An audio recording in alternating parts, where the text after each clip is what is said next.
Yang kedua ialah orang yang mana Allah sebut tadi, Nabi sebut tadi, Allah tak lihat kepada tubuh badan kamu dan rupa paras kamu, tapi Allah lihat kepada hati kamu.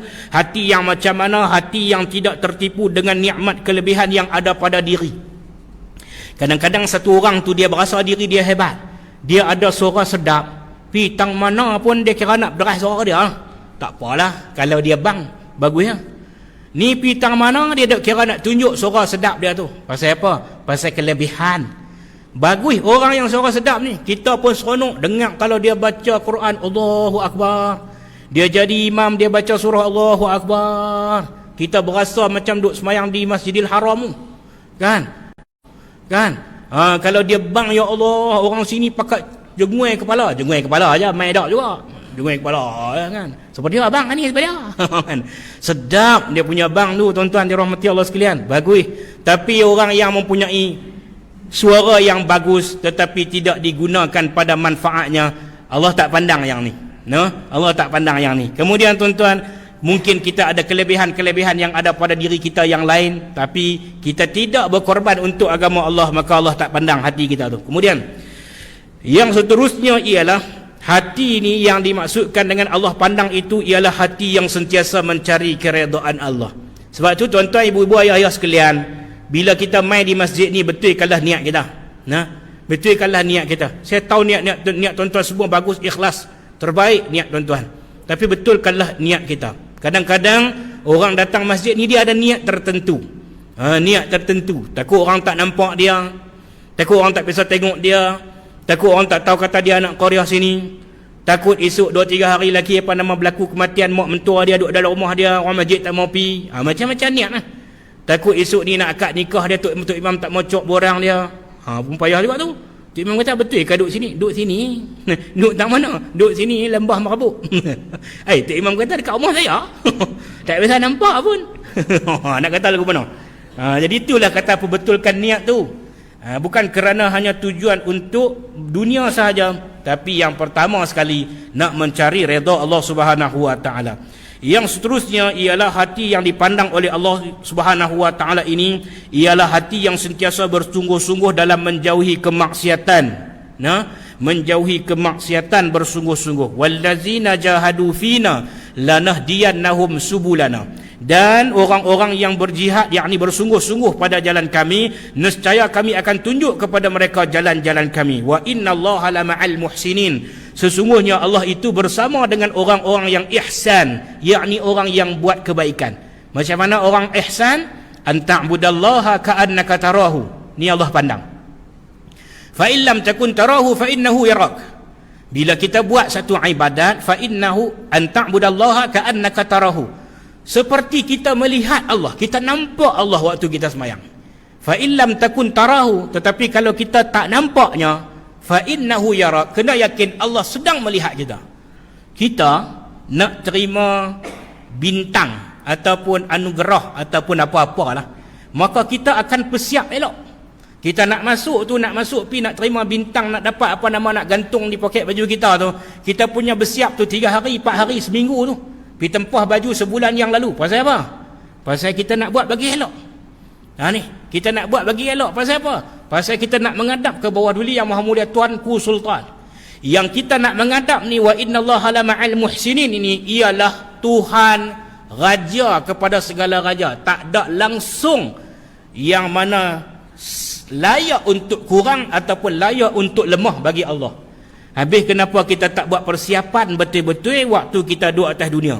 Sedang orang panggil kita untuk dapat darjah, dapat anugerah khidmat cemerlang, kita pakai kasut tu hak kita tak pakai lagi. Kasut tu baru beli. Pi ukur jalan kok ni takut tercabut. Kan protokol kata kena pakai kasut yang ada belakang, tak boleh pakai kasut selipar. Pasal apa ni? Sekejap lagi waktu kita pi berjalan depan, lepas tu nak patah balik tu dia kena ghostan dulu. Ghostan tinggal kasut tang tu sekejap lagi. Tu dia habaq nak kat kita. Lepas tu kain sampin hak kita pakai tu kena pakai hak maulid, tak boleh pakai hak kain plekat macam kita duk pakai ni. Lepas tu dalam kain plekat, dalam apa nama ni, dalam sampin tu dia kena ikat tali pinggang macam kita ikat kain ihram tu. Bukan sekejap lagi ampun tuanku, telondeh pi.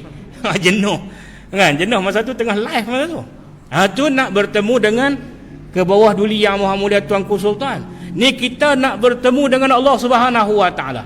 Maka orang yang hati dia hebat, yakni hati yang dipandang oleh Allah Subhanahu wa taala, dia akan berjihad melawan maksiat. Kita kadang-kadang buat kebaikan tapi maksiat pun banyak juga. Tu masalah tu. Ni dah esok cuti sekolah, dia pakat berabuk nak buat kenduri. 12 hari bulan tu. Tak tahu tu imam tu. Jenuh atuk makan kenduri. 12, 21 tarikh elok katanya. Tak nak minum air sikit bismillah. Cakap sampai tak turun nada tu naik terus. Dia kata gear 3 sampai ke atas terus. Baik. Tuan-tuan, hadirin dirahmati Allah sekalian, bila kita pergi makan nuri ni kena ikut adab dia. Orang yang hati baik dia tak akan nanti kutuk pengantin, tak akan nanti kutuk tuan rumah punya. Betul?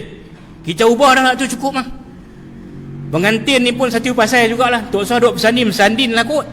Hampa nak bersandin buat adik-adik empal rumah sudahlah. Dia kata memang buatlah rumah, dia kata. Tapi meneru juga masuk.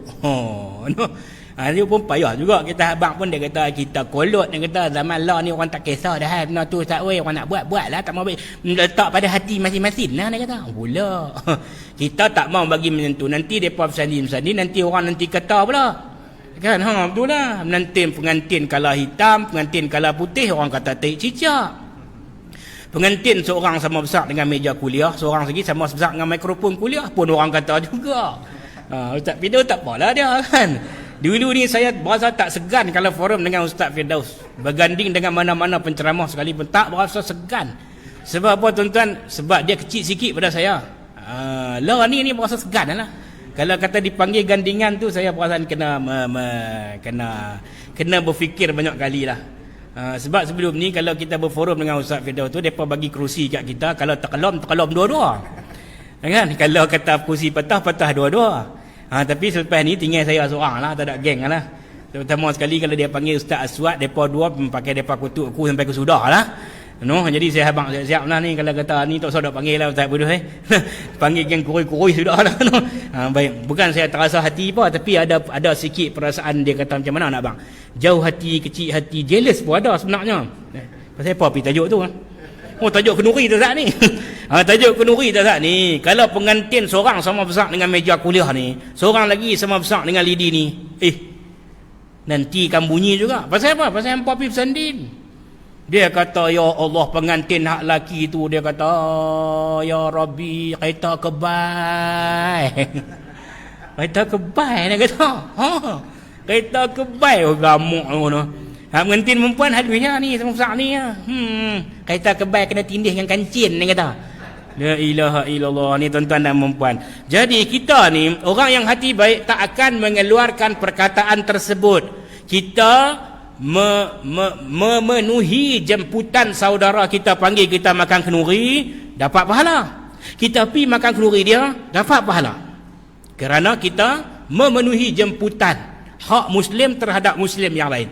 Tapi bila pergi tuan-tuan, kalau hati kita ni jenis tak clear yang saya habaq tadi ni, wa iza fasadal jasadu kullu, mulut tetap akan berkata perkara tak elok. Ambil tang ni sudahlah. Bukan tuan-tuan pergi curi nasi kenduri, bukan tuan-tuan pergi curi daging, bukan tuan-tuan pergi curi balas yang Allah kenduri itu, dah. Tapi mulut kita nanti akan melakukan maksiat dosa ni tuan-tuan. Maksiat ni bukan berdua-duaan ditupah tu saja. Maksiat ini yang kita lakukan perkara yang Allah tegah larang keluar daripada mulut kita. Inilah yang dimaksudkan maksiat dan kederhakaan. Jadi tuan-tuan hadirin dirahmati Allah sekalian,